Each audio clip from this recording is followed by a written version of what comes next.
Hello students, welcome to the 18th lecture of biology in IAT crash course series जो तुम सब के लिए लेके आए क्लास पे बिल्कुल फ्री।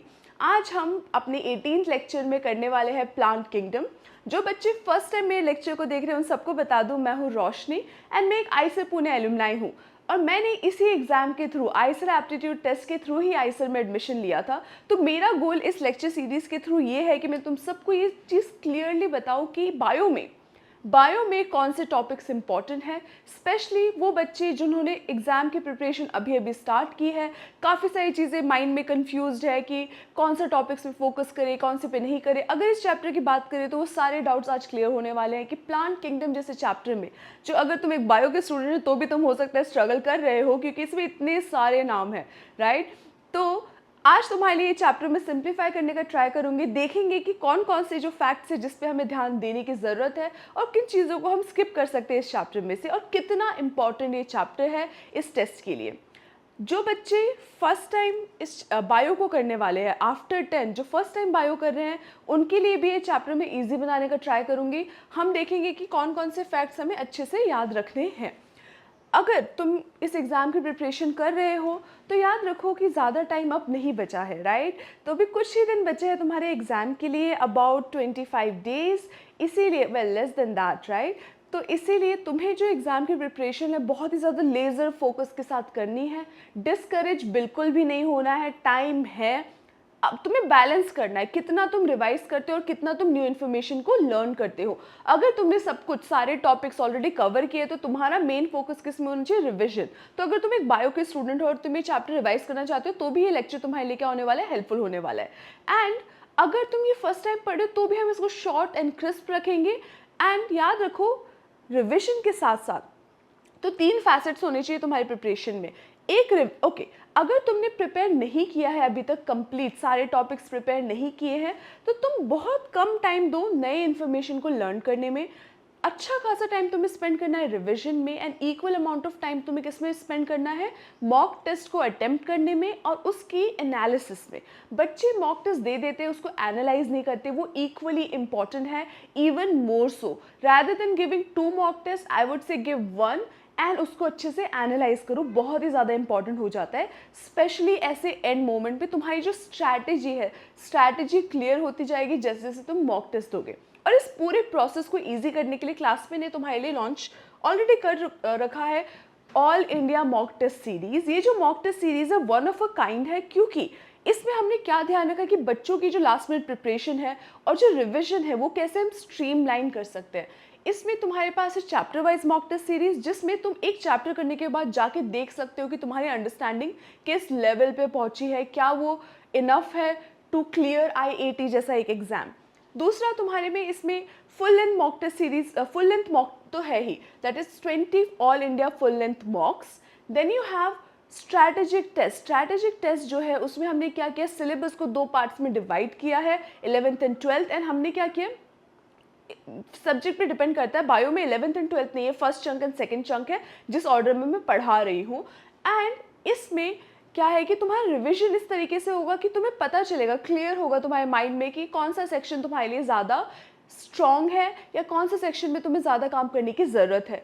फिर अपने पास है क्यूमुलेटिव टेस्ट। क्यूमुलेटिव टेस्ट में क्या, हम एक सीरीज़ के ऑर्डर में क्या कर रहे हैं, रिवाइज कर रहे हैं। 1 to 5 चैप्टर पहले हमने रिवाइज किए, उसके बाद 1 से लेकर 10th चैप्टर रिवाइज कर रहे हैं, फिर सेकंड सेक्शन को ले रहे हैं। तो ये जो टेस्ट है ना तुम्हें एकदम रिवीजन में भी हेल्प करेगा। इन टेस्ट को देके तुम्हें समझ में आएगा कि जो टॉपिक्स तुमने पहले कवर किए थे वो तुम्हारे कितने क्लियर है।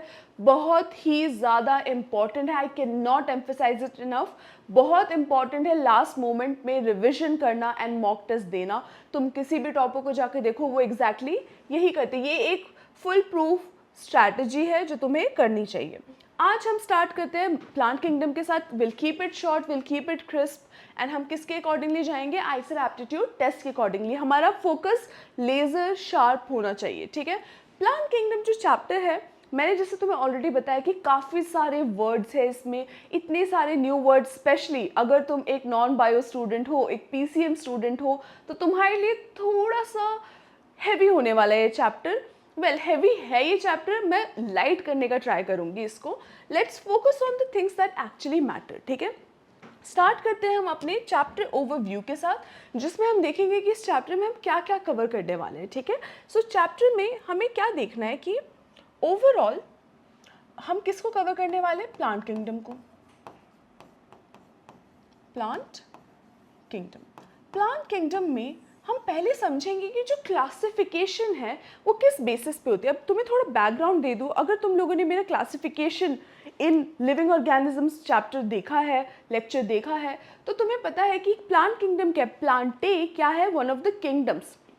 विटेकर ने 5 किंगडम्स प्रपोज किए थे, उसमें से प्लांटे एक है, बाकी के कौन से थे, कमेंट करके बताओ कि बाकी के किंगडम्स कौन से हैं आउट ऑफ द 5 किंगडम्स, ठीक है। प्लांटे हमारा एक किंगडम है, एनिमल किंगडम हमने ऑलरेडी कर लिया है। एंड प्लांट किंगडम में हमें क्या देखना है कि ओवरऑल जो क्लासिफिकेशन है वो इतना कॉम्प्लेक्स क्यों है, या फिर वो हमेशा चेंज क्यों होता रहा है। तो आज तक जो प्लांट किंगडम है उसको जो क्लासीफाई करने का मेथड है, क्राइटेरियाज है, वो काफ़ी बार चेंज हुए हैं, अपडेट हुए हैं। उसका रीज़न क्या है, what are the different ways of classifying the plant kingdom. Plant kingdom को हम कितने अलग अलग तरीके से क्लासीफाई कर सकते हैं। तो types of classification, through out the time अलग अलग टाइप के क्लासिफिकेशंस यूज हुए हैं, एंड उसमें से किसका क्या ड्रॉबैक है, क्या बेनिफिट है, वो हम डिस्कस करेंगे। That will be one thing that we can keep in mind, right. इससे क्वेश्चन बनने के चांसेस है, ठीक है। उसके बाद हम देखेंगे कि जो पूरा प्लांट किंगडम है उसमें कौन से मेन ग्रुप्स है, ठीक है। मेन जो तुम्हारे यू कुड से फाइलम्स हैं, तुम्हारे मेन फाइलम कौन से हैं प्लांट किंगडम में। उसके बाद जो हमारे मेन ग्रुप्स रहने वाले हैं, तुम्हें अगर मैं थोड़ा सा बैकग्राउंड दूँ, ये वर्ड्स बुक में स्पेसिफिकली गिवन नहीं है पर मैं बता दूँ, जो पूरा प्लांट किंगडम है उसको 2 सेक्शंस में हम डिवाइड कर सकते हैं, cryptogams and phanerogams. Cryptogams, cryptic word क्या है, क्रिप्टिक। क्रिप्टिक मतलब कोई ऐसी चीज़ जो इतनी ऑब्वियस ना हो, जो समझ में ना आए। तो ये वाले जो प्लांट है ना, उनकी एक चीज़ ऑब्वियस नहीं थी लोगों को कि ये एक्चुअली रिप्रोड्यूस कैसे करते हैं।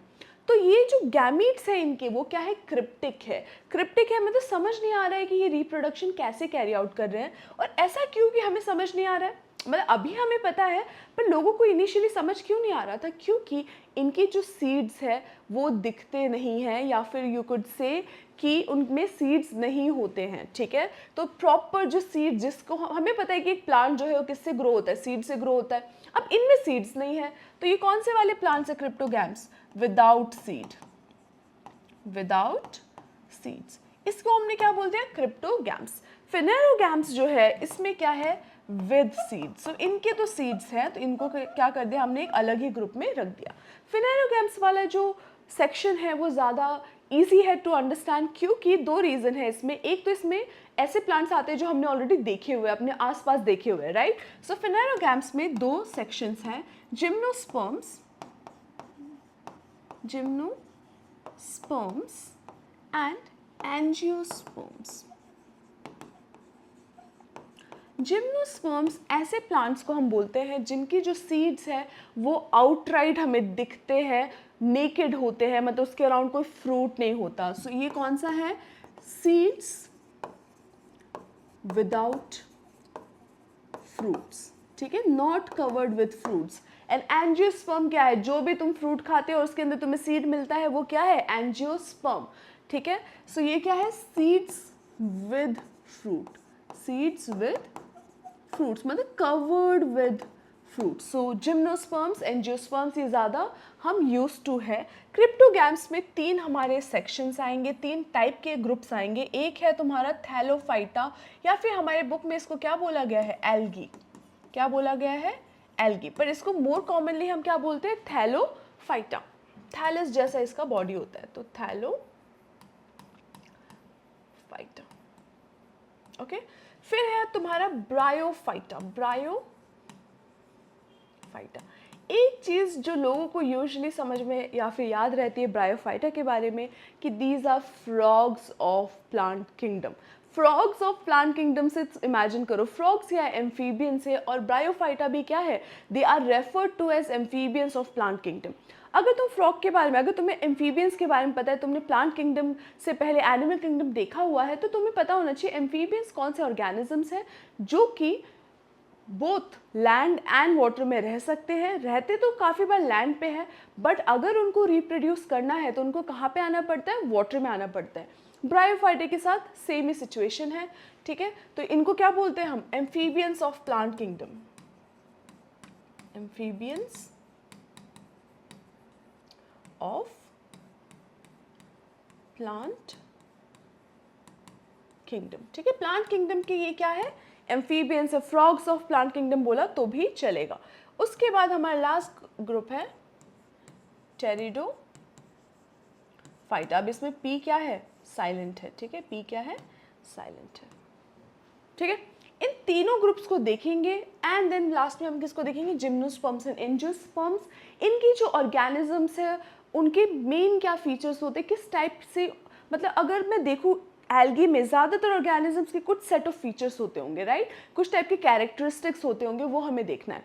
Similarly for bryophyta, pteridophyta, gymnosperms and angiosperm, ये हमारा पूरा फोकस रहेगा, ठीक है।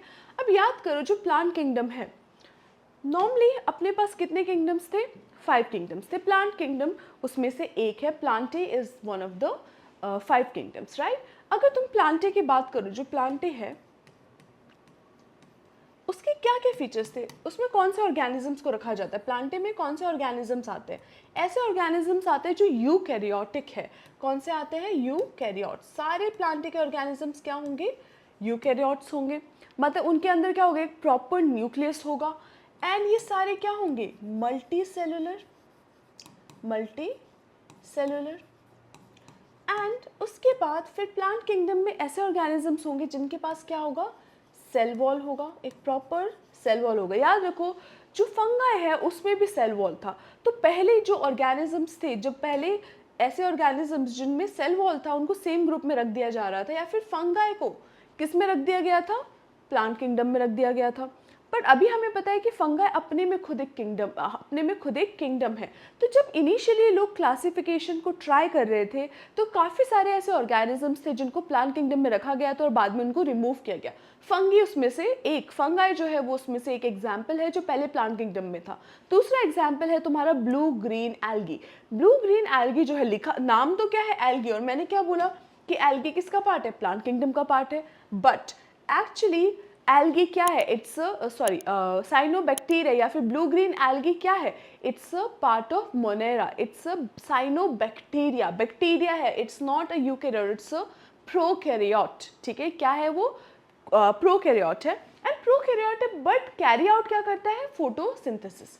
तो सेल वॉल के बाद एक और फीचर है जो सारे ऑर्गेनिज्म जो भी प्लांट किंगडम में है वो कर पाएंगे, which is they are photosynthetic, they are photosynthetic, ठीक है। ऑटोट्रॉप्स है, फोटोसिंथेटिक है, फोटोसिंथेसिस कैरी आउट कर सकते हैं, इनके पास क्लोरोफिल होगा। अब इसका ये मतलब नहीं है जिसके पास भी क्लोरोफिल है वो सारे प्लांट्स है, जैसे कि ब्लू ग्रीन एल्गी उनके पास है क्या क्लोरोफिल, हाँ। क्या वो फोटोसिंथेसिस कर सकते हैं, हाँ, बट क्या वो प्लांट किंगडम के पार्ट है, नहीं। वो किसके पार्ट है, तुम्हारे मोनेरा के पार्ट है, क्योंकि वो क्या है, एक्चुअली एक बैक्टीरिया है, ठीक है।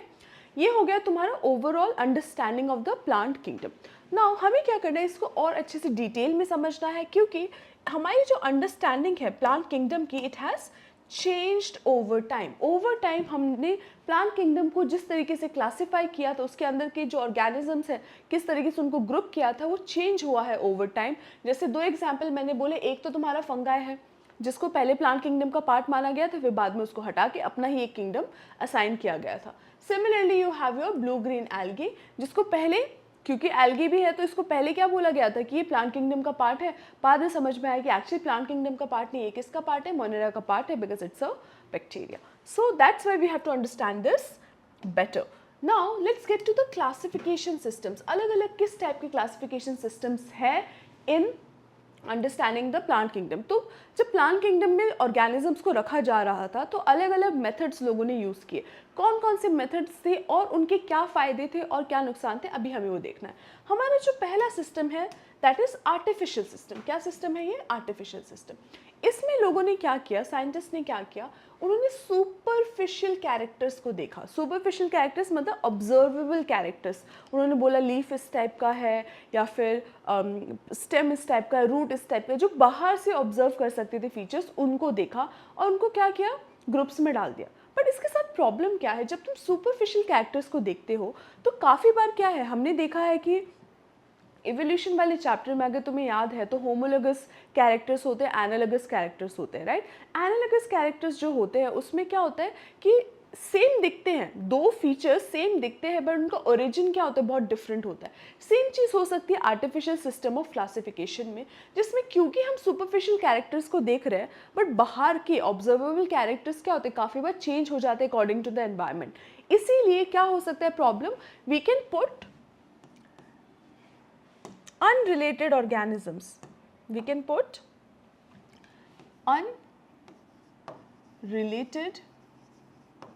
unrelated organisms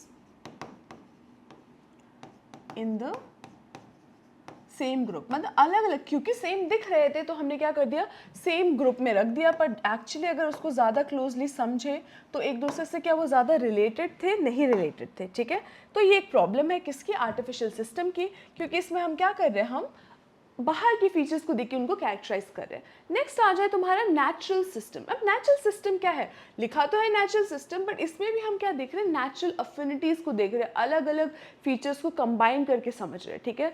तो एक साइंटिस्ट अगर नेचुरल सिस्टम को फॉलो कर रहा है तो वो आर्टिफिशियल फीचर्स को भी देखेगा, मतलब एक्सटर्नल फीचर्स को भी देखेगा, वो देखेगा कि रिप्रोड्यूस कैसे करते हैं, अलग अलग टाइप के फीचर्स को, ओवरऑल अफिनिटीज़ को समझ के क्या करेगा, उसको क्लासिफाई करेगा। बट प्रॉब्लम है कि ये जो है एक ऑब्जेक्टिव मेथड नहीं है। मतलब तुम अगर एक साइंटिस्ट हो, तुम क्या कर सकते हो, कुछ अलग फीचर्स को ज़्यादा इंपॉर्टेंस दे सकते हो। तुम बोल सकते हो सिमिलर फ्लावर है इसलिए एक ग्रुप में, पर मैं बोल सकती हूँ नहीं सिमिलर लीव्स है, ये एक एग्जाम्पल है, सिमिलर लीव्स है इसलिए एक ग्रुप में। बट हम दोनों के बीच में क्या हो सकता है, कॉन्फ्लिक्ट हो सकता है। तो ये क्या है, एक subjective, it is more subjective. Subjective का मतलब समझते हो, it will depend upon who is classifying, depends और changes based on who is classifying, right. कौन क्लासिफाई कर रहा है उसके बेसिस पे अलग अलग जो ऑर्गेनिजम्स है अलग अलग ग्रुप में रखे जा सकते हैं, ठीक है। So changes from person to person या फिर scientist to scientist.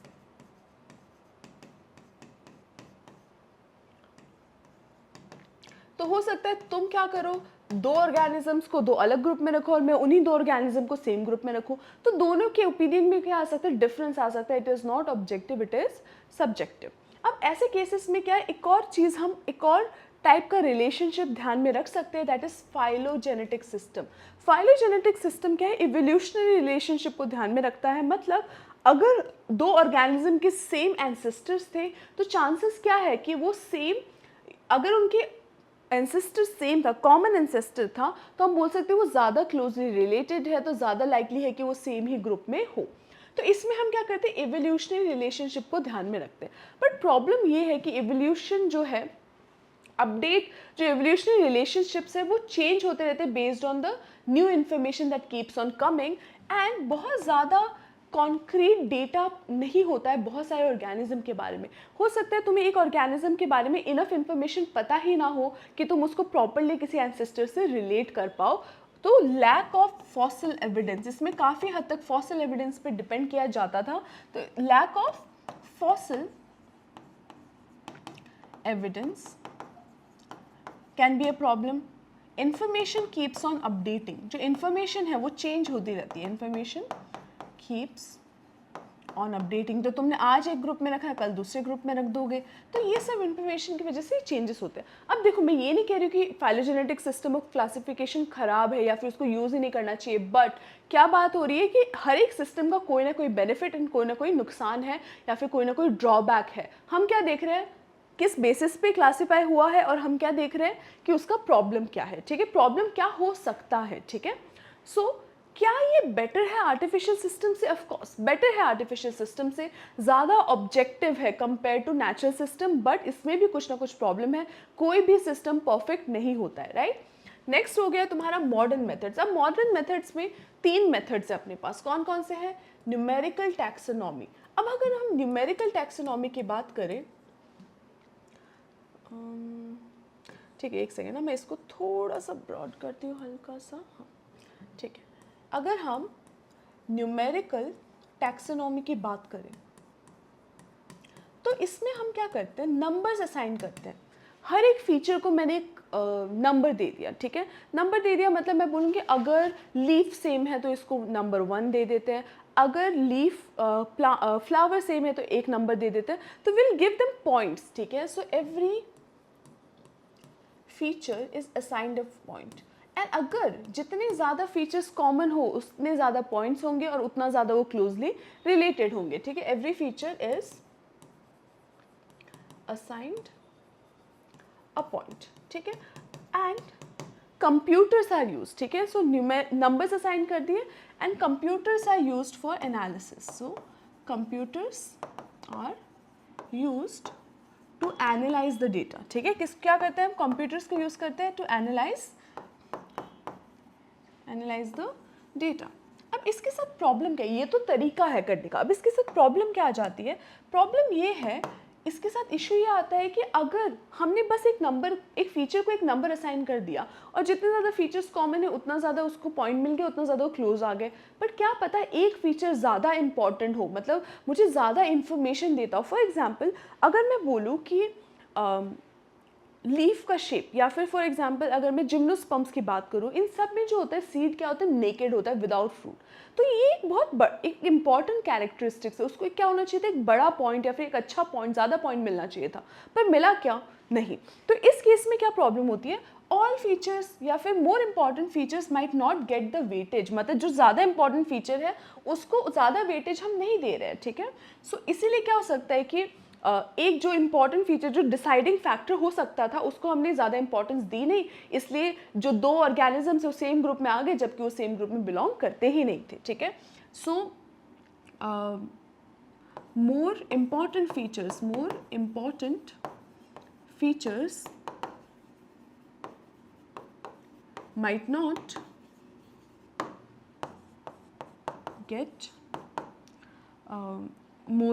might not get more weightage, मतलब सारे देखो, सारे फीचर्स को क्या इक्वल वेटेज मिलना भी चाहिए जब हम ग्रुप करें, नहीं। कुछ फीचर्स ज़्यादा डिसाइसिव होते हैं, मतलब वो ज़्यादा इंपॉर्टेंट होते हैं डिसाइड करने के लिए कि किसमें किन 2 ऑर्गेनिजम्स को सेम में आना चाहिए। अब देखो फॉर एग्जांपल अगर मैंने फोटोसिंथेसिस को सेम नंबर दे दिया एज यूकैरियोट्स एंड प्रोकैरियोट्स, तो तुम्हारा साइनोबैक्टीरिया क्या है, फोटोसिंथेटिक तो है, पर क्या वो यूकैरियोटिक है, नहीं है। अब यूकैरियोट वर्सेस प्रोकैरियोट एक ज़्यादा important and more fundamental feature है, उसको ज़्यादा वेटेज मिलनी चाहिए, सेल का ओवरऑल टाइप ही है, राइट। तो इसीलिए हम सेम नंबर नहीं दे सकते 2 बहुत अलग अलग फीचर को, हो सकता है एक ज़्यादा इंपॉर्टेंट हो इन डिसाइडिंग कि वो कितना क्लोज है टू द अदर दूसरे ऑर्गेनिज्म के कितने क्लोज है। ये तो हो गया तुम्हारा न्यूमेरिकल टैक्सोनॉमी। फिर आ जाता है तुम्हारा साइटोटैक्सोनॉमी। साइटोटैक्सोनॉमी में हम क्या करते हैं, सेल के फीचर्स को देखते हैं, हम क्रोमोसोम के नंबर को देखते हैं, इसको देखते हैं, chromosome number, structure and features, इन सबको देखते हैं। बट इसमें प्रॉब्लम क्या है कि हर एक ऑर्गेनिज्म में जो क्रोमोसोम है वो सिमिलर नहीं होता है, सेम नहीं होता है, इन द सेंस कि प्लांट्स को अगर हम देखें तो प्लांट्स में क्या होता है, अलग अलग नंबर ऑफ क्रोमोसोम्स हो सकते हैं। तो ये इशू आ जाता है, इशू क्या आ जाता है, ऑर्गेनिजम्स विद वेरिएबल ऑर्गेनिजम्स, मतलब सारे प्लांट है बट उसमें क्या क्रोमोसोम का नंबर क्या है, डिफरेंट आ जाता है। सिमिलर क्लोजली रिलेटेड प्लांट्स में भी क्या होता है, क्रोमोसोम का नंबर डिफरेंट होता है। Closely related organisms can have different number of chromosomes. So, closely related organisms can have variable chromosome number. क्या हो सकता है इनमें, variable chromosome number. क्रोमोसोम का नंबर क्या हो सकता है, डिफरेंट हो सकता है, तो वो एक इशू है। फिर आ जाता है तुम्हारा कीमोटैक्सोनॉमी। कीमोटैक्सोनॉमी में क्या करते हैं हम, केमिकल एनालिसिस करते हैं। क्या करते हैं? केमिकल एनालिसिस करते हैं, उसकी कॉम्पोजिशन को देखते हैं प्लांट्स के। एंड कभी भी किसी भी दो के अंदर डाउट हो तो हम लोग कीमोटैक्सोनॉमी में डिपेंड कर सकते हैं। इनफैक्ट तुम क्या कर सकते हो, एक ज़्यादा बेसिक वाला मेथड ऑफ क्लासिफिकेशन यूज़ करके जब भी कोई भी डिबेट हो कि नहीं ये सेम में होने चाहिए या नहीं होने चाहिए, तुम एक मॉडर्न मेथड को अप्लाई करके उस डिबेट को क्या कर सकते हो, सेटल कर सकते हो। ठीक है, सो केमिकल एनालिसिस इज डन।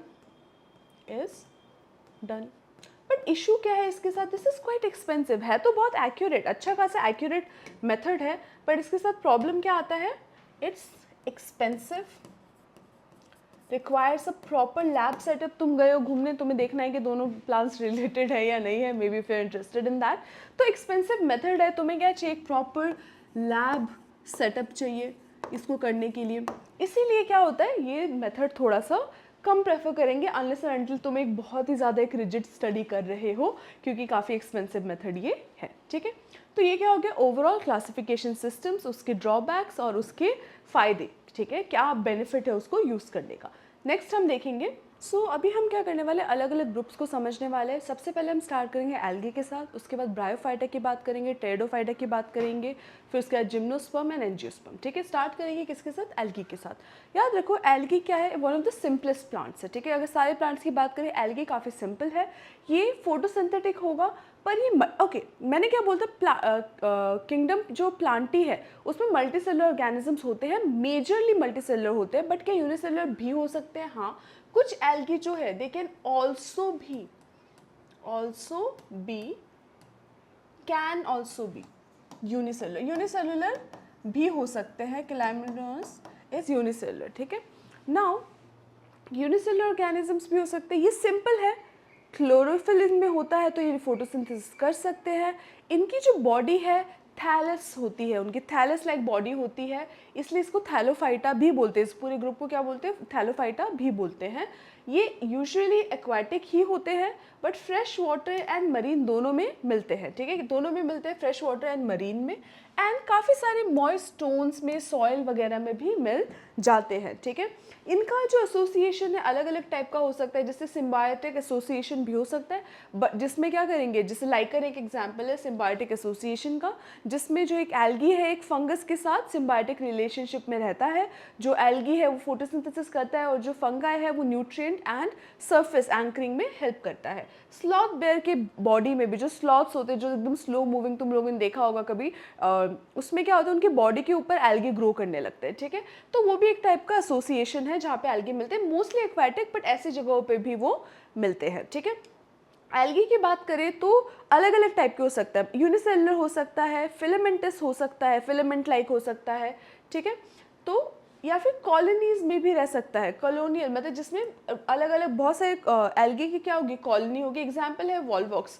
मैंने क्या किया, ये जो पूरा सेक्शन है तुम्हारा सारा जो प्लांट किंगडम का है, मैंने ट्राई किया इसको मैं तुम्हारे लिए समराइज करके दूँ, ताकि जब तुम ये पीपीटी रीड करो तो तुम्हें पता हो कि एग्जैक्टली कौन कौन से पॉइंट ज़्यादा इंपॉर्टेंट है, जिसको हम तुमने एक बार देख लिया तो काफ़ी है। ठीक है, पूरा चैप्टर पढ़ के हर एक डिटेल को याद करने के अगर तुम्हें आता है और तुम्हारे पास वो टाइम है कि तुमने सब कर लिया, यही एक चैप्टर जो तुम्हारा बचा हुआ है, तो तुम ये टाइम स्पेंड करो, but otherwise do not spend so much time on this.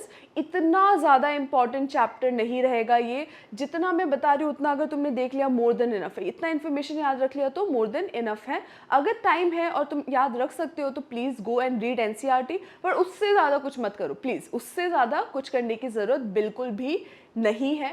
And ये जो पीपीटी है ये तुम्हें दो जगह मिल जाएगी, टेलीग्राम ग्रुप में भी मैं ये अवेलेबल करवाऊंगी, बट ये अपलोड होगी कहाँ पे, ऐप में भी अपलोड की जाएगी। डीपीपीज जो है इसके जो प्रैक्टिस शीट्स है वो भी कहाँ पे आएंगे, ऐप में आएंगे, एंड उसके सोल्यूशन भी तुम्हें मिलेंगे। तो इस चैप्टर के बाद जाके जो क्लास पे ऐप है लिंक में दिया होगा, डिस्क्रिप्शन बॉक्स में दिया होगा लिंक उसका, उसको जाके इंस्टॉल करो। वहाँ पे तुम्हें एक फ्री स्टडी मटेरियल सेक्शन में सारा जो मटेरियल है वो मिल जाएगा। So please use that material. ठीक है, ये तुम्हारे लिए ही पूरा मैंने समराइज़ किया हुआ है। तो क्या बोला है कि इसकी जो स्ट्रक्चर है उसमें क्या होता है, वेरिएशन होता है। कॉलोनियल टाइप के भी स्ट्रक्चर्स होते हैं जिसमें बहुत सारे एल्गी होते हैं एक साथ इस कॉलोनी के फॉर्म में रहते हैं।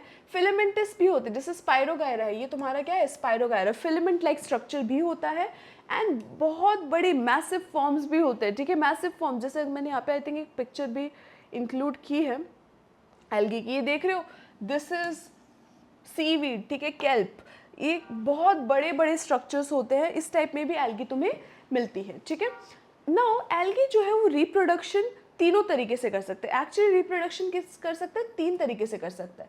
वेजिटेटिव कर सकता है, असेक्सुअल या फिर सेक्सुअल। अब वेजिटेटिव रिप्रोडक्शन देखा जाए टेक्निकली असेक्सुअल टाइप का ही रिप्रोडक्शन है, बट इसमें क्या होगा, फ्रैगमेंटेशन होगा। फ्रैगमेंटेशन अगर तुम्हें 10th ग्रेड से याद है तो फ्रैगमेंटेशन में क्या होता है, एक ऑर्गेनिज्म रहता है, उसकी जो बॉडी है मल्टीपल पार्ट्स में ब्रेक डाउन होती है और हर एक पार्ट क्या करता है फिर जाके एक पूरा इंडिविजुअल फॉर्म करता है, पूरा एक ऑर्गेनिज्म फॉर्म करता है। This is known as fragmentation. इस तरीके से भी बॉडी जो है क्या करती है, डिवाइड होके एक न्यू ऑर्गेनिज्म बनाती है। तो एल्गी जो है इस टाइप का फ्रैगमेंटेशन भी कैरी आउट करता है। फिलामेंटस एल्गी जो है वो क्या करेगा, फ्रैगमेंटेशन से रिप्रोड्यूस करेगा, जैसे कि तुम्हारा स्पाइरोगायरा, ठीक है। बॉडी डिवाइड हो जाएगी और हर एक बॉडी का पार्ट क्या हो जाएगा, फिर एक नया ऑर्गेनिज्म पूरा का पूरा बना देगा। फिर असेक्सुअल रिप्रोडक्शन में जू स्पोर्स होते हैं। जू स्पोर्स जो है वो मोटाइल स्पोर्स है, वो जाके क्या करते हैं, बेसिकली तुम्हारे एक्वाटिक्स ऑर्गेनिज्म में ये ज़्यादातर होंगे, जू स्पोर्स के फॉर्म में भी वो रिप्रोड्यूस करता है। सेक्सुअल रिप्रोडक्शन में क्या होता है, गैमीट का फॉर्मेशन होता है। सेक्सुअल रिप्रोडक्शन में क्या होता है, हमेशा गैमीट का फॉर्मेशन होता है। क्या होगा, गैमीट फॉर्मेशन। अब देखो जो गैमीट है वो अलग अलग टाइप के हो सकते हैं। अपने पास 3 टाइप के सेक्सुअल रिप्रोडक्शन है। ये किसके बेसिस पे, based on types of gametes involve, based on types of gametes involve. Gametes किस टाइप के हैं रिप्रोडक्शन में, उसके बेसिस पे अपने पास क्या है, 3 टाइप्स है। आइसोगैमस, आइसो का मतलब क्या होता है, सेम, राइट। आइसोगैमस मतलब गैमीट कैसे हैं, सेम टाइप के हैं, सेम साइज के हैं, तो क्या हो जाएगा isogamous, same size female and male gametes. Aniso मतलब डिफरेंट।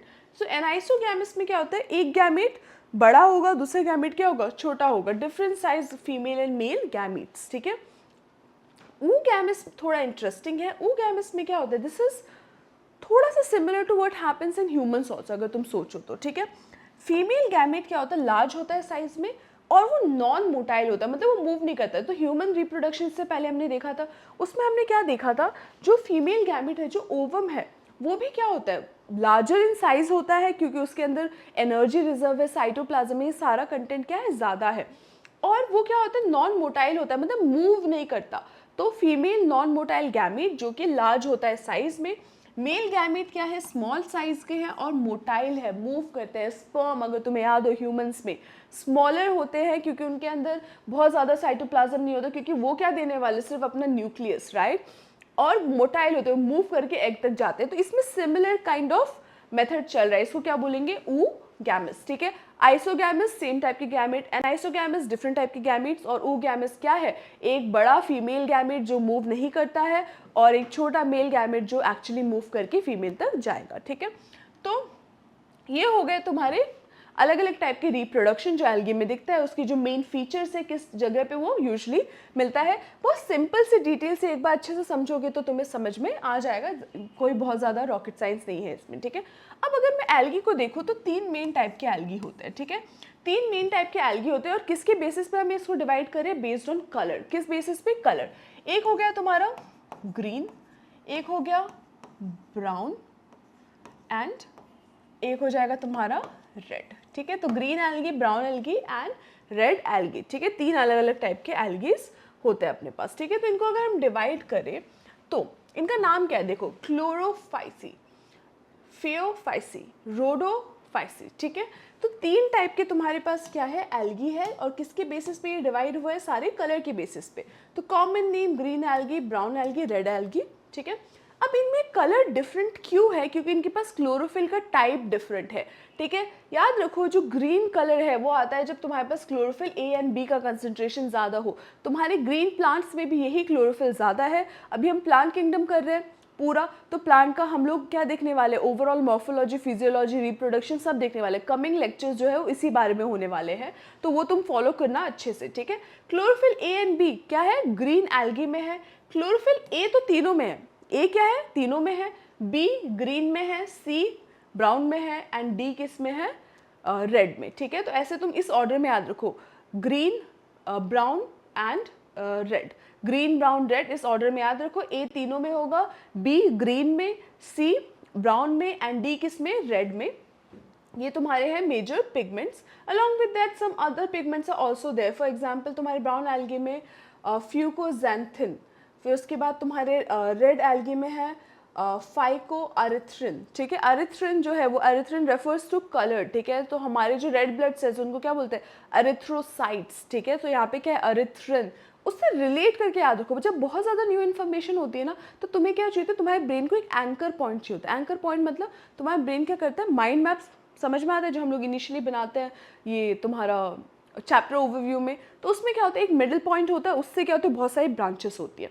तो अरिथ्र जो टर्म है दैट रेफर्स टू रेड। अब अरिथ्रोसाइट्स तुम्हारे रेड ब्लड सेल्स, अरिथ्रिन तुम्हारा क्या है, ये रेड एल्गी में मिलने वाला पिगमेंट। तो ऐसे याद कर सकते हो तुम अच्छे से। स्टोर्ड फूड का जो फॉर्म है वो भी डिफरेंट हो सकता है। फॉर एग्जाम्पल तुम्हारे ग्रीन एल्गी क्या बनाता है, स्टोर्ड फूड बना के फूड को किस फॉर्म में स्टोर करता है, स्टार्च के फॉर्म में। तुम्हारा ब्राउन एल्गी क्या है, तुम्हारा मैनिटॉल एक बहुत कॉमन है, उस फॉर्म में स्टोर करता है।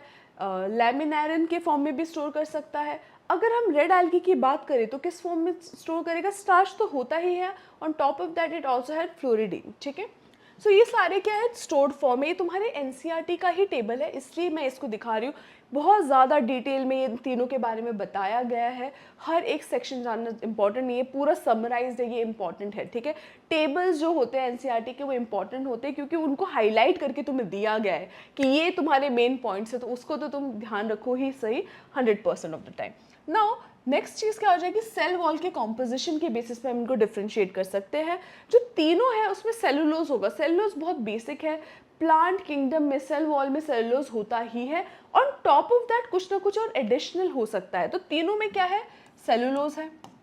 बट अगर मैं देखो तुम्हारे ब्राउन एल्गी में on top of cellulose Elgin है, ठीक है। बट अगर तुम्हारे रेड में देखो तो on top of cellulose pectin है, ठीक है। क्या है, पेक्टिन है। पेक्टिन जो है तुम्हारे फ्रूट्स में होता है, जिससे तुम्हारा जो जैम है जेली लाइक बनता है। तो तुम्हारा रेड क्या है, रेड कलर जो है वो कहीं ना कहीं तुम उसको पेक्टिन से रिलेट कर सकते हो। And it also contains polysulphate asters. क्या कंटेन करता है, पॉलीसल्फेट एस्टर्स, ठीक है। एस्टर जो होते हैं वो बेसिकली वो भी kind of you could say fruit से रिलेटेड, फ्रूटी स्मेल्स होते हैं एस्टर्स के, ठीक है। तो ये हो गया सेल वॉल का कॉम्पोजिशन। सेलुलोज तीनों में रहेगा। तुम्हारे रेड वाले एल्गी में क्या रहेगा, पेक्टिन और पॉलीसल्फेट एस्टर्स। एंड तुम्हारे ब्राउन एल्गी में रहेगा एल्जिन, ठीक है, ऑन टॉप ऑफ सेलुलोज। फिर तुम्हारे numbers, फ्लैजेलर number and position insertions, ये इतना ज़्यादा तुम्हें याद रखने की ज़रूरत नहीं है। इतना डिटेल में इतना ज़्यादा फैक्चुअल इन्फॉर्मेशन आईआईटी के क्वेश्चंस में बहुत ही रेयर होता है, बहुत ही रेयर होता है। हैबिटेट देख लेते हैं। तो जो तुम्हारा तुम्हारा जो ग्रीन एल्गी है वो क्या है, फ्रेश वाटर में मिलता है, सॉल्ट वाटर में, ब्रैकिश वाटर में, जो मतलब मिक्स्ड वाटर है, सॉल्ट एंड फ्रेश। फिर तुम्हारा जो ब्राउन एल्गी है फ्रेश वाटर में है, ब्रैकिश वाटर, सॉल्ट वाटर, तीनों में है, सेम है, ठीक है। बट फ्रेश वाटर में कम मिलता है। फ्रेश वाटर में ब्राउन एल्गी क्या होता है, कम मिलता है। अगर तुमने भी, तुम्हारा भी एक्सपीरियंस रहा होगा, कभी भी तुम किसी भी वाटर बॉडी में जाते हो तो ग्रीन एल्गी उसमें ज़्यादा दिखता है, ब्राउन एल्गी बहुत कम दिखता है, ठीक है, वो डर्ट होगा mostly. Then you have red algae. Red algae कभी कभी बहुत ही कम तुम्हें फ्रेश वाटर में दिख जाएगा, बट ग्रीन जो है वो ज़्यादातर दिखेगा। ब्रैकिश वाटर में, सॉल्ट वाटर में सबसे ज़्यादा। याद रखो जब एल्गल ब्लूम हो के रेड कलर के एल्गी से बहुत ज़्यादा, तो तुम्हारा वो सी भी क्या हो जाता है, रेड जैसा दिखने लगता है, ठीक है। तो ये क्या हो गया तुम्हारे एल्गी के 3 डिफरेंट टाइप्स। अब एल्गी जो है वो हम इतना क्यों स्टडी करें, सारे प्लांट जो है उनका कोई ना कोई यूज़ है, और एल्गी जो है हमारे लिए इकोनॉमिकली बहुत ज़्यादा यूज़फुल है, क्योंकि ह्यूमंस जो है वो एल्गी को काफ़ी चीज़ों के लिए यूज़ करते हैं, इसलिए इकोनॉमिकल उसका इंपॉर्टेंस काफ़ी ज़्यादा है। सबसे ज़्यादा इंपॉर्टेंट चीज़ कि एल्गी जो है 50% ऑफ अर्थ का कार्बन डाइऑक्साइड फिक्स करते हैं, ठीक है। कार्बन डाइऑक्साइड फिक्स करते हैं एंड किस में कन्वर्ट करते हैं, ऑक्सीजन में कन्वर्ट करते हैं। They are the major oxygen producer. Oxygen को प्रोड्यूस करने में बहुत ज़्यादा हेल्प करते हैं। एंड क्योंकि वो एक्वाटिक होते हैं तो ऑक्सीजन को क्या करते हैं, वाटर में ऐड भी करते हैं। जब वो ऑक्सीजन प्रोड्यूस कर रहे हैं वाटर बॉडी के अंदर, तो ऑक्सीजन जो है वो डिजॉल्व होगा वाटर में। वाटर के ऑक्सीजनेशन इंपॉर्टेंट है, क्योंकि जो तुम्हारा मरीन एनिमल है वो ऑक्सीजन कहाँ से लेता है, वाटर से ही लेता है, ठीक है। देन यू हैव तुम्हारे फूड के लिए। तो काफ़ी सारा जो फूड है वो एल्गी से हम डिराइव करते हैं। न्यूट्रिशन के लिए भी हम लोग nutritive you could say supplements के फॉर्म में भी यूज़ करते हैं काफ़ी सारे एल्गी को। फिर अगार, अगार जो है वो तुम अगर जब किसी लैब में जाओगे या फिर तुम लोगों ने 11th-12th में आई एम नॉट श्योर कितना देखा होगा, बट अगार जो है उससे हम क्या कहते हैं, जेल इलेक्ट्रोफोरेसिस याद है, जिसमें हम लोग डीएनए को वो कर रहे थे, सिफ्ट कर रहे थे, या फिर उसको बेस्ड ऑन द साइज हम लोग एक तरीके से रन करवा रहे थे, राइट। तो जो अगार है वो भी किससे मिलता है, हमें एल्गी से मिलता है। क्लोरेला जो है, क्लोरेला एक प्रोटीन रिच सप्लीमेंट है, और इनफैक्ट जो एस्ट्रोनॉट्स है वो स्पेस में लेके जाएंगे इसको to get protein, right. So algae का काफ़ी ज़्यादा इंपॉर्टेंट है। केल्प, केल्प की हमने बात की थी, जो एक टाइप का सीवीड है, वो काफ़ी ज़्यादा एशियन क्विजीन में यूज़ होता है सीवीड। अगर तुम लोग यूज टू हो इन विद दैट कल्चर, तो फिर क्या होता है, सुशी ये सब चीज़ों में क्या होता है, काफ़ी हद तक यूज़ होता है। नेक्स्ट हम लोग देखेंगे अपना जो नेक्स्ट वाला स्लाइड है, that's gonna be about bryophyte. Next देख रहे हैं ब्रायोफाइट्स, राइट। सो ब्रायोफाइट्स देखेंगे, फिर टेरिडोफाइट, जिम्नोस्पर्म्स एंड एंजियोस्पर्म्स बचा। देखो ब्रायोफाइट्स मैंने क्या बोला था, they are amphibians of the plant kingdom. Amphibians of plant kingdom का मतलब क्या, देखो एम्फीबियंस जो होते हैं एनिमल किंगडम में वो क्या करते हैं, they can live on both, land में भी रह सकते हैं, वाटर में भी रह सकते हैं। लैंड में रह सकते हैं बट वाटर में जाके ही रिप्रोडक्शन होता है।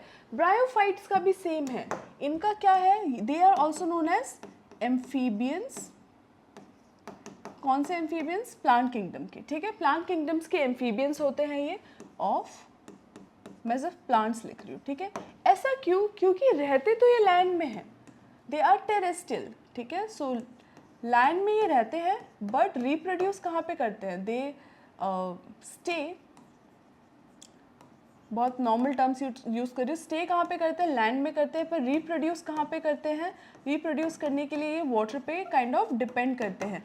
यही तुम्हारा केस है एम्फीबियंस का एनिमल किंगडम में। प्लांट किंगडम में ब्रायोफाइट्स उसी रोल को प्ले कर रहे हैं, ठीक है। याद रखो इससे पहले कौन था, एल्गी था। एल्गी क्या है, एक्वाटिक है, थोड़े ऐसे सॉइल एंड मॉइस्ट सॉइल्स वगैरह में भी मिलता है, बट ब्रायोफाइट्स काइंड ऑफ ऐसे फर्स्ट प्लांट किंगडम के मेंबर्स है जो प्रॉपरली काइंड ऑफ टेरेस्ट्रियल या फिर लैंड के डायरेक्शन में जा रहे, लैंड में रहने के लिए इवॉल्व हो रहे हैं, ठीक है। तो इवोल्यूशनली अगर तुम देखो तो एल्गी से क्या आए होंगे, ब्रायोफाइट्स, ऐसा हम सॉर्ट ऑफ बोल सकते हैं, ठीक है। सो हम क्या बोल रहे हैं, किसके एम्फीबियंस है ये, प्लांट किंगडम के एम्फीबियंस है। क्यों, क्योंकि ये वाटर पे डिपेंड करते हैं फॉर देयर रिप्रोडक्शन। कैसी जगह पे रहता है, अगर वाटर पे डिपेंड करते हैं तो उनको वाटर रिच स्पेस में ही रहना होगा। डैम्प जगह पे रहते हैं जहाँ जो शेडेड है और मॉइस्ट है, ठीक है। तो मॉइस्ट जगहों पे रहते हैं, बहुत ज़्यादा ड्राई जगहों पे ये नहीं मिलते हैं, ठीक है। इनका जो बॉडी है थायलॉइड है, इन द सेंस कि इसमें true roots, stems and leaves नहीं है। ट्रू लीव्स या ट्रू स्टेम्स या ट्रू रूट्स ये सब नहीं है इसमें, कोई भी, देयर इज नो जाइलम और फ्लोएम। वेस्कुलर स्ट्रक्चर भी नहीं है। क्या एल्गी में वेस्कुलर स्ट्रक्चर्स है, नहीं। So no vascular tissue, no vascular tissue, vascular tissue नहीं है, एंड इसीलिए ये ज़्यादा बड़े नहीं हो सकते। याद रखो जो जाइलम एंड फ्लोएम अगर तुम्हें 10th ग्रेड से याद है तो वो क्या करते हैं, वाटर एंड फूड के ट्रांसपोर्ट में हेल्प करते हैं। तो इसलिए जब प्लांट्स बहुत बड़े हो जाते हैं तो ऊपर तक, लीफ तक वाटर कौन लेके जाएगा, जाइलम। फूड कौन अलग अलग सेक्शंस पे डिस्ट्रीब्यूट करेगा, फ्लोएम। बट इन प्लांट्स में जाइलम एंड फ्लोएम नहीं है, इसीलिए क्या ये प्लांट्स बहुत बड़े हो सकते हैं, नहीं। तो काफ़ी बार ये क्या होते हैं, मॉस, तुम्हें पता है मॉस, राइट, छोटे ऐसे कारपेट की तरह दिखते, ग्रीन कारपेट की तरह इनका अपीयरेंस होता है, ठीक है। अगर इनके लाइफ स्टेजेस की बात करें, दो तरीके के ऑल्टरनेट लाइफ स्टेजेस इनके होते हैं। एक होता है गैमेटोफाइट और दूसरा होता है स्पोरोफाइट। गैमेटोफाइट गैमीट प्रोड्यूस करेगा, स्पोरोफाइट स्पोर प्रोड्यूस करेगा। गैमेटोफाइट क्या प्रोड्यूस करता है, प्रोड्यूसेस गैमीट्स, एंड स्पोरोफाइट क्या प्रोड्यूस करता है, प्रोड्यूसेस स्पोर्स। ऐसे याद रखना, ठीक है, प्रोड्यूसेस स्पोर्स। तो गैमेटोफाइट जो है गैमीट्स को प्रोड्यूस करता है, ये खुद हैप्लॉइड है, खुद क्या है, हैप्लॉइड है, बट ये डोमिनेंट स्टेज है। मतलब ज़्यादातर तुम्हें मॉस के स्टेज में दिखेगा, गैमेटोफाइट के स्टेज में दिखेगा। अपीयरेंस किसका है, गैमेटोफाइट का है। ये क्या प्रोड्यूस करेगा, गैमीट प्रोड्यूस करेगा which will fuse, and fuse हो गया, हमें क्या मिल जाएगा, स्पोरोफाइट। स्पोरोफाइट हमें किससे मिलेगा, गैमेटोफाइट्स के जो गैमीट जब फ्यूज होंगे तो हमें क्या मिलेगा, स्पोरोफाइट। स्पोरोफाइट जो है वो डोमिनेंट नहीं है, मतलब वो इंडिपेंडेंट नहीं रह सकता। वो किस पे डिपेंड करता है, स्पोरोफाइट किस पे डिपेंड करता है, तुम्हारे गैमेटोफाइट पे। तो उसी के बॉडी से वो न्यूट्रिशन ऑक्यूपाई करता है, न्यूट्रिशन को एक्वायर करता है, ऑक्यूपाई नहीं सॉरी एक्वायर करता है, ठीक है। सो स्पोरोफाइट जो है वो क्या है, depends on gametophyte, depends on gametophyte for nutrition, shelter, सारे रिसोर्सेज के लिए किस पे डिपेंड करने वाला है, ये तुम्हारे गैमेटोफाइट पे, ठीक है, स्पोरोफाइट। अब स्पोरोफाइट क्या करेगा, वो स्पोर्स प्रोड्यूस करेगा, और जो स्पोर्स है जाके हमें क्या देंगे, spores will then turn into gametophyte.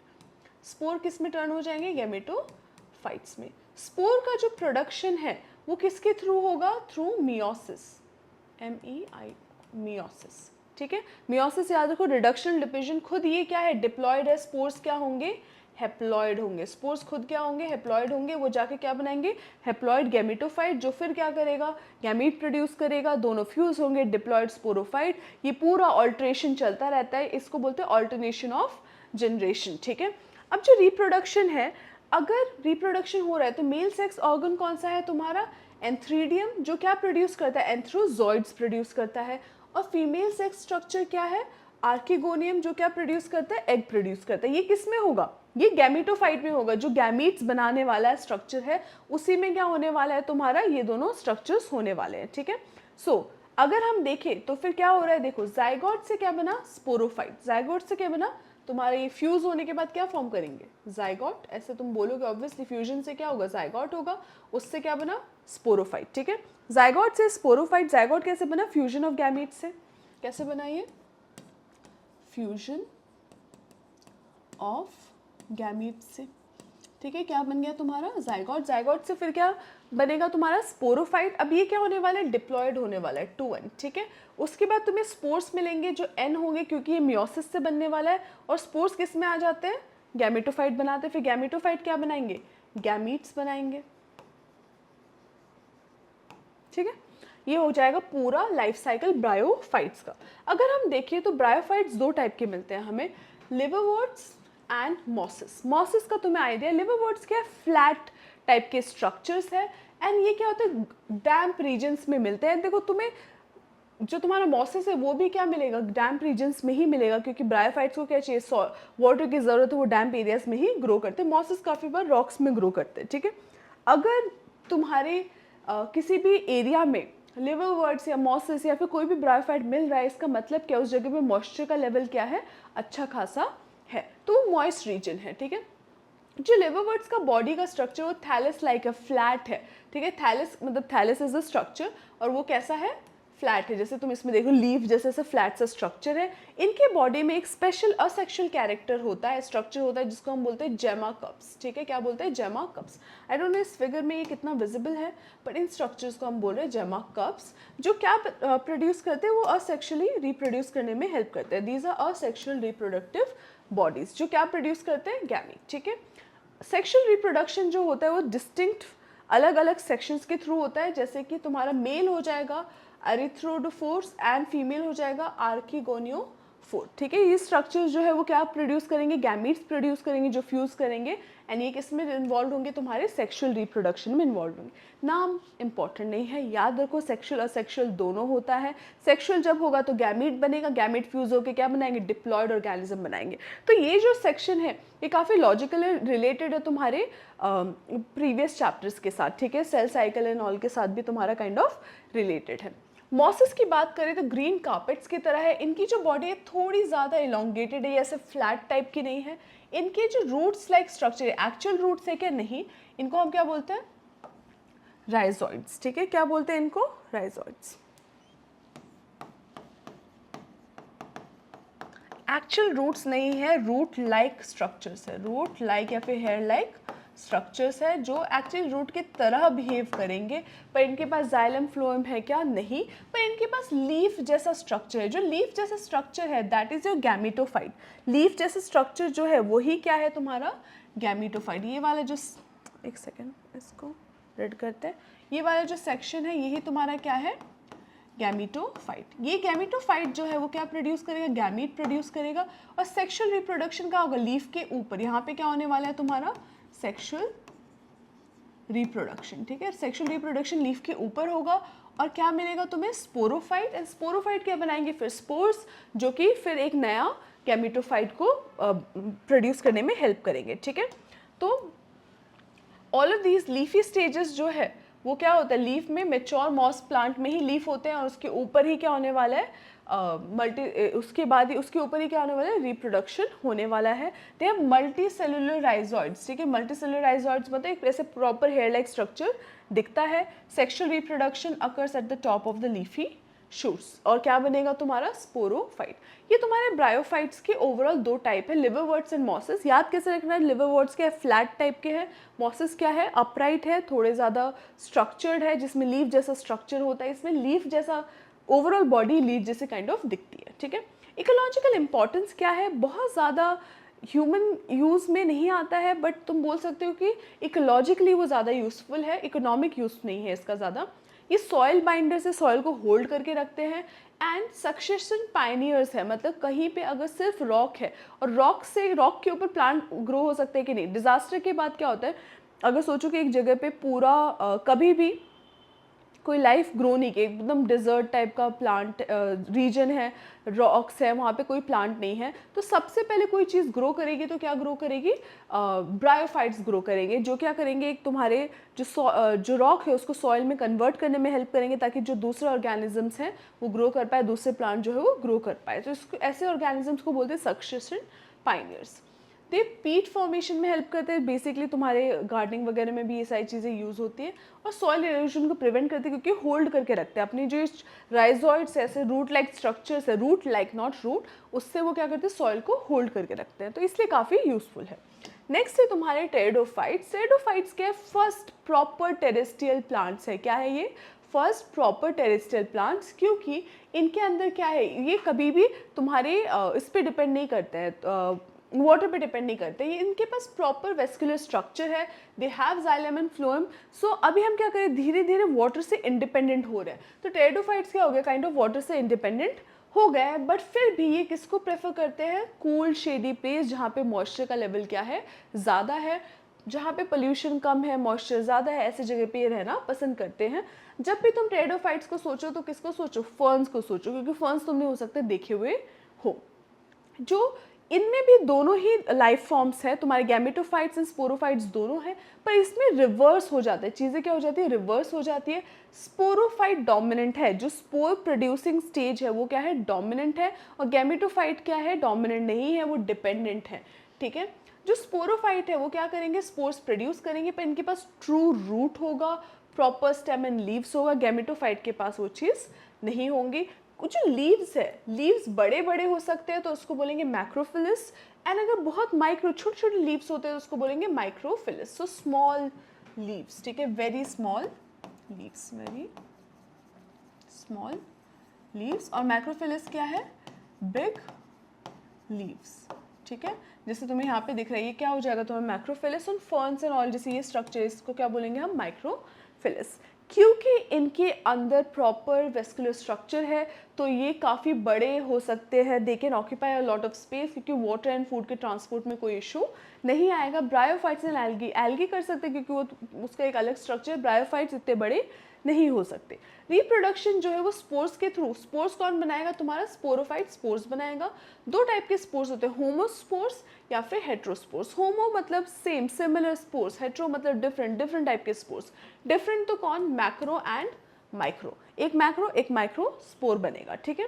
जो गैमेटोफाइट है वो क्या बनाते हैं, गैमीट्स बनाते हैं, और इसको हम बोलते हैं प्रोथैलस स्ट्रक्चर। ये जो स्ट्रक्चर है प्रोथैलस स्ट्रक्चर होता है, हार्ट शेप का स्ट्रक्चर होता है, एंड ये फोटोसिंथेटिक है, इंडिपेंडेंट है, बट सॉरी इंडिपेंडेंट है, मैंने सॉरी गलती से डिपेंडेंट बोला था, इंडिपेंडेंट है। ब्रायोफाइट में जो तुम्हारा स्पोरोफाइट होता है वो डिपेंडेंट होता है। यहाँ पे दोनों ही क्या है, both are independent, both are independent, ठीक है। तो गैमेटोफाइट इंडिपेंडेंट है, but they are very small structure. So gametes बनाएंगे, आर्केगोनिया एंड आर्थ्रीडिया जो है, इनके थ्रू क्या बनाएंगे, गैमीट्स बनाएंगे। एंड फिर वो फ्यूज़ होकर क्या बनाएंगे तुम्हारा स्पोरोफाइट, जो कि एक प्रॉपर स्ट्रक्चर होगा, एक प्रॉपर जो तुम लीफ एंड रूट्स एंड सब कुछ देख पाओगे, ठीक है। ये जो है precursor to seed habits, precursor to seed habit मतलब इनके पास सीड्स है क्या, नहीं है, पर इसके बाद जो ऑर्गेनिजम्स आएंगे तुम्हारे जिम्नोस्पर्म्स, एंजियोस्पर्म्स, उनके पास क्या होगा, प्रॉपर सीड होगा, ठीक है। तो ये क्या हो गए तुम्हारे टेरिडोफाइट्स, जिसको तुम फर्न से याद रख सकते हो। फर्न के, अगर तुमने कभी फर्न देखा है तो उसके बैक साइड में तुम देखना, ऐसे छोटे छोटे ऐसे डॉट्स होते हैं, ठीक है, वो क्या है तुम्हारे स्पोर्स है, ऐसे वो क्या है तुम्हारे स्पोर्स है, ऐसे लीफ होते छोटे छोटे, एंड उसके पीछे अगर तुम देखो ऐसे छोटे छोटे डॉट्स होते हैं, ठीक है। तो स्पोर्स बनाने वाले जो स्ट्रक्चर्स हैं वो डोमिनेंट है, वही हमें प्रॉपरली दिखते हैं। क्या तुम्हें इसमें गैमेटोफाइट दिखेगा, नहीं, वो बहुत छोटा स्ट्रक्चर होता है जो इतना ईजिली विजिबल नहीं होता है, ठीक है। So that's your pteridophyte. Next होगा हमारा जिम्नोस्पर्म। अभी हम जिम्नोस्पर्म्स की बात करें तो जिम्नोस्पर्म्स एंड एंजियोस्पर्म्स हमने क्या देखा था, दोनों सीड बेयरिंग है, दोनों क्या है, they have seed. But gymnosperm की जो सीड्स है, gymno refers to naked, gymno का मतलब क्या होता है, naked, and sperms refers to seed. इनके जो सीड्स है वो नेकेड है। नेकेड का मतलब क्या है, नेकेड सीड्स मतलब not covered with fruit, not covered by fruits. So ये जो जिम्नोस्पर्म्स होते हैं, ये जो प्लांट्स होते हैं, इनका एक और स्पेशलिटी ये है कि अभी हमें क्या मिलने वाले हैं, प्रॉपर प्लांट्स मिलने वाले हैं जिनके पास प्रॉपर जाइलम एंड फ्लोएम है। इसलिए काफ़ी बड़े नॉर्मल टिपिकल प्लांट्स जैसे दिखते हैं, क्योंकि इनके अंदर जो ट्रांसपोर्टेशन है, जो वेस्कुलर स्ट्रक्चर है, वो जाइलम एंड फ्लोएम से बना हुआ है, प्रॉपर ट्रांसपोर्टेशन हो सकता है। So they contain well developed vascular tissue, proper vascular tissue इनके पास होता है, वेस्कुलर स्ट्रक्चर इनके पास होता है, मतलब जाइलम एंड फ्लोएम होता है। इनके पास सीड्स क्या है, नेकेड है, and seed is not enclosed in ovary. Ovary क्या है, ओवरी से क्या बनता है, फ्रूट बनता है, तो फ्रूट से कवर्ड नहीं है सीड। इनके पास प्रॉपर जाइलम एंड फ्लोएम है। वेस्कुलर स्ट्रक्चर का मतलब भी क्या है, जाइलम एंड फ्लोएम। अभी इनके पास एक और स्पेशलिटी ये है कि जो इनका ये प्रॉपर जो स्ट्रक्चर हमें दिख रहा है, जो प्रॉपर हमें प्लांट दिख रहा है, इनमें काफ़ी बार नीडल लाइक लीव्स होते हैं, जो पाइन कोन प्लांट जो होते हैं, ठीक है, नीडल लाइक लीव्स होते हैं। इनके क्यूटिकल काफ़ी थिक होता है क्योंकि ये वाटर को रिजर्व करना चाहते हैं, एंड इनका स्टोमेटा संकन होता है। ये कैसे जगहों पे मिलेंगे, जहाँ पे वाटर कम भी है, ऐसे जगहों पे मिलते हैं। एंड इनका क्यूटिकल क्या है, थिक है। क्यूटिकल क्या है, टॉप लेयर होता है तुम्हारे लीव्स का, जो कि ट्रांसपिरेशन के through excess loss of water को प्रिवेंट करता है। स्टोमेटा संकन है, संकन है मतलब अंदर डीप फोल्ड्स के अंदर है, ताकि वही सेम चीज़, वाटर लॉस ज़्यादा ना हो।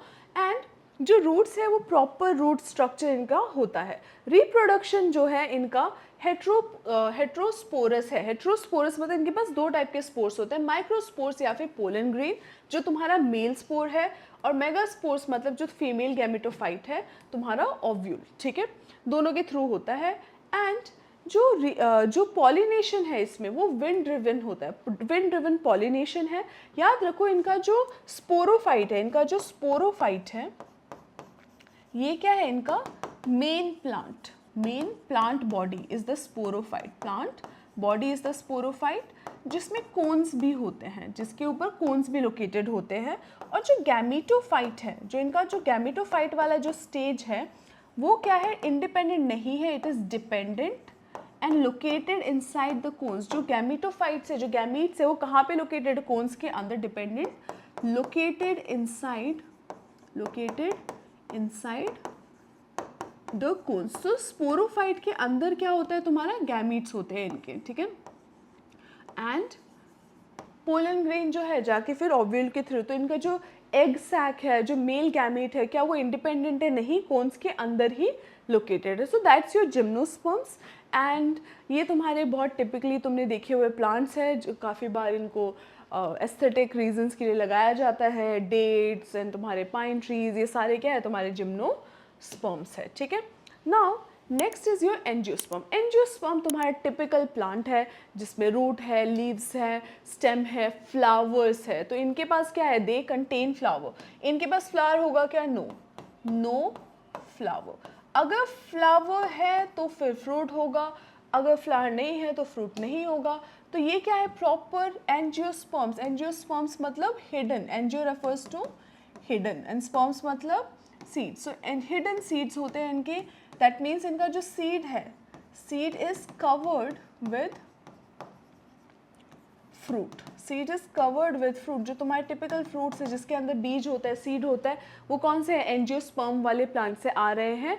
एंड इनमें क्या होता है, फ्लावरिंग होती है। These are flowering plants, flower containing plants है जिनमें प्रॉपर पॉलिनेशन अलग अलग मेथड्स के थ्रू होता है। विद इन एंजियोस्पर्म्स तुम्हारे पास अब दो टाइप्स आ जाएंगे। कौन से टाइप्स आ जाएंगे, दो टाइप, डाइकॉट्स एंड मोनोकॉट्स। ठीक है, डाइकॉट्स एंड या फिर डाइकोटिलिडनस प्लांट्स एंड मोनोकॉट्स। देखो डाइकॉट्स जो है उसके जो सीड है उसमें दो कॉट्स होंगे, यानी दो कॉटिलिडन होंगे, जो तुम्हारा पी प्लांट है। वेर इज मोनोकॉट में क्या होगा, एक सिंगल सीड होगा। जैसे तुम्हारा मेज है, ये क्या हो गया तुम्हारा पी का एग्जाम्पल, ये किसका एग्जाम्पल, तुम्हारा कॉर्न या फिर मेज जो मक्का होता है उसका एग्जाम्पल। ठीक है, या फिर तुम्हारा गेहूं होता है या फिर राइस होता है, ये सारे क्या है, मोनोकॉट से एक ही कॉट है। वेस्ट डाइकॉट में क्या होता है, जो सीड है वो दो पार्ट में से डिवाइड करके तुम निकाल सकते हो। जो चना होता है उसको दो पार्ट में डिवाइड कर सकते हो, डाइकॉट है। डाइकॉट्स का जो रूट होता है, रूट जो होता है डाइकॉट का यूजली कैसे रहता है, तुम्हारे ऐसे टेपरिंग रूट्स रहता है, उसके अंदर से बहुत से ऐसे छोटे छोटे रूट्स निकलते हैं। वैसे मोनोकॉट का जो रूट्स है वो ऐसे फाइब्रस रूट्स रहता है। कैसा रूट रहता है, फाइब्रस। अब इसको हम बहुत डिटेल में देख सकते हैं, अभी हम देखेंगे नहीं क्योंकि इस चैप्टर के पर्व्यू में, इस चैप्टर के अंदर वो चीज़ नहीं आती है। ठीक है, तो जो मैक्सिमम तुम्हें प्लांट्स देखते हो काफ़ी ज़्यादा ये वाइड स्प्रेड होते हैं एंजियोस्पर्म्स, क्योंकि इनका जो पॉलिनेशन है, सीड्स को स्प्रेड करने का अलग अलग तरीका है। मोनोकॉट्स डाइकॉट्स दो अलग टाइप के हैं। मोनोकॉट्स का मतलब है सिंगल कॉटिलिडन, जो तुम्हारा बेसिकली फूड रिजर्व है सीड का, वो एक सिंगल स्ट्रक्चर में है। डाइकॉट में है दो स्ट्रक्चर में है। ठीक है, इनका रूट का शेप जो होता है वो अलग होता है। एंड मोनोकॉट जो हो तो ग्रास लाइक होते हैं। कैसे होता है ये, ग्रास के जैसा, ग्रास लाइक। एंड जो तुम्हारा डाइकॉट्स होते हैं वो ट्री लाइक होते हैं। ट्री मतलब पेड़ जो होता है वो यूजली डाइकोटिलिडनस सीड्स को प्रोड्यूस करता है। ठीक है, now with that this chapter is over. ठीक है, इतना ही था इस चैप्टर में। तुम्हें जाके क्या करना है, इस चैप्टर का जो मॉक टेस्ट है उसको अटेम्प्ट करना है, देखना है तुम्हें कि कितने क्वेश्चंस तुमसे बन रहे हैं। क्वेश्चंस थोड़े चैप्टर वाइज टेस्ट में डिफिकल्ट है, ताकि तुम्हें समझ में आए कि ये चैप्टर कितना ज़्यादा तुम्हें टाइम इसमें देना है, कितना स्ट्रॉन्ग है। जो स्ट्रॉन्ग चैप्टर्स है उनको अच्छे से रिवाइज करते हुए चलो, उनमें तुम्हें खराब मार्क्स लेके नहीं आने। फिर इसके बाद तुम्हारे क्यूमुलेटिव टेस्ट और स्ट्रेटेजिक टेस्ट भी ओपन हो रहे हैं। अभी daily full length mock test आने वाले हैं from 3rd onwards. So properly जाके तुम्हें इसको देना है, टेस्ट देना मत छोड़ो। जो आता है उसको प्रॉपरली रिवाइज करो। नया इन्फॉर्मेशन तुम लर्न करना चाहते हो दैट इज ओके, बट उसमें कम टाइम स्पेंड करना है। ज़्यादा टाइम किसमें स्पेंड करना है तुम्हें, जो ऑलरेडी आता है। अगर तुम इस लेक्चर सीरीज को स्टार्टिंग से फॉलो कर रहे हो, जो स्टार्टिंग के लेक्चर्स थे वो बहुत ही ज़्यादा इंपॉर्टेंट थे, तुम उन चैप्टर्स को अच्छे से कर सकते हो तो 95% ऑफ तो तुम्हारा पेपर हो चुका है प्रिपेयर। बायो में 40+ 100% गारंटीड है, अगर वो चैप्टर्स तुम्हारे स्ट्रॉन्ग है तो ज़्यादा टाइम इन चैप्टर्स पे मत स्पेंड करो। एक बार देख लो, एक बार पढ़ लो, मॉक टेस्ट लगा लो, एंड बाकी जो तुम्हारे मॉक टेस्ट है उसके थ्रू ही तुम्हें समझ में आता रहेगा कि कितने क्वेश्चंस आते हैं। अब तुम बोलोगे मैम प्रीवियस ईयर क्वेश्चंस तो आज आपने करवाए नहीं, क्योंकि प्रीवियस ईयर क्वेश्चंस इसमें से आए नहीं। ठीक है, डायरेक्टली इस चैप्टर से प्रीवियस ईयर क्वेश्चंस नहीं है, जो मैं नहीं मेरे को तो नहीं मिले। ठीक है, तुम्हें मिले तो फिर अलग बात है, पर इसमें से प्रीवियस ईयर क्वेश्चंस अवेलेबल नहीं है, इसीलिए हमने नहीं देखा है। तो दैट टेल्स यू कि चैप्टर बहुत फैक्चुअल है, बहुत ज़्यादा इंपॉर्टेंट नहीं है। मैंने की पॉइंट्स तुम्हें बताए हैं। हर एक जो ग्रुप है उसका डिफाइनिंग फीचर तुम्हें याद रखना है, और वो कैसे रिप्रोड्यूस करते हैं वो देखना है, किस टाइप के हैबिटेट में रहते हैं, फिर किस तरीके से हम प्लांट किंगडम को क्लासीफाई कर सकते हैं, उनके क्या क्या ड्रॉबैक्स है वो तुम्हें ध्यान में रखना है। ठीक है, एंड ओवरऑल जो किंगडम प्लांटे है वो किस बेसिस पे डिवाइडेड है, तुम्हारे लिविंग ऑर्गेनिज्म के क्लासिफिकेशन वाले चैप्टर से रिलेटेड है। तो ये कुछ कुछ पॉइंट्स है जो ध्यान में रखो। बहुत ज़्यादा नेम, ये एग्जाम्पल वो एग्जाम्पल करने की ज़रूरत नहीं है। ठीक है, there is no need for that. बहुत ज़्यादा टाइम वेस्ट मत करो, प्रॉपरली जाके क्लास पे का जो मॉक टेस्ट सीरीज है उसको अटेम्प्ट करो, देखो कि तुम्हारी प्रिपरेशन किस स्टेज पे है, और इसके साथ स्टिक करो। You have to give mock test now. ठीक है, काफ़ी बच्चे जो है उन्होंने मॉक टेस्ट सीरीज में बहुत ज़्यादा रेगुलर एक कंसिस्टेंट प्रैक्टिस मुझे नहीं दिख रही है कुछ बच्चों की। उन बच्चों को मैं एडवाइस दे रही हूँ, अगर तुम देख रहे हो तो please go and give the मॉक्स properly. बहुत सारे बच्चे हैं जो अच्छे से रेगुलरली दे रहे हैं, उनके चांसेस हमेशा बढ़ जाते हैं, ठीक है। देखो IAT एक ऐसा एग्जाम है जिसमें एक अच्छी रैंक लाने के लिए तुम्हें मेहनत तो करनी पड़ेगी, एंड बायो तुम उसमें स्किप नहीं कर सकते। जाके चैप्टर वाइज मॉक टेस्ट को अच्छे से अटेम्प्ट करो। ये जो लेक्चर्स है उसकी पीपीटी जो है मैं तुम्हें देने वाली हूँ टेलीग्राम ग्रुप में, उसको ज्वाइन करो एंड क्लास पे का ऐप इंस्टॉल करो। ऐप में इसके जो प्रैक्टिस पेपर है, जो प्रैक्टिस डीपीपी जो है तुम्हारी वो आने वाली है, उसका सोल्यूशन आने वाला है, एंड लेक्चर की पीपीटी भी अवेलेबल होगी। जो भी फ्री मटेरियल हम प्रोवाइड करें वो सब उसमें मिल जाएगा। तो क्लास पे का मॉक टेस्ट अच्छे से अटेम्प्ट करो, ऐप को इंस्टॉल करो एंड टेलीग्राम ग्रुप को ज्वाइन करो। I'll see you in the next one and I wish you all the best with your preparation. जितना तुम कर रहे हो उतना अच्छे से करो, एंड जितने मॉक टेस्ट तुम दे रहे हो उसको अच्छे से दो, उसको प्रॉपर से एनालाइज करो, and I'll see you in the next one.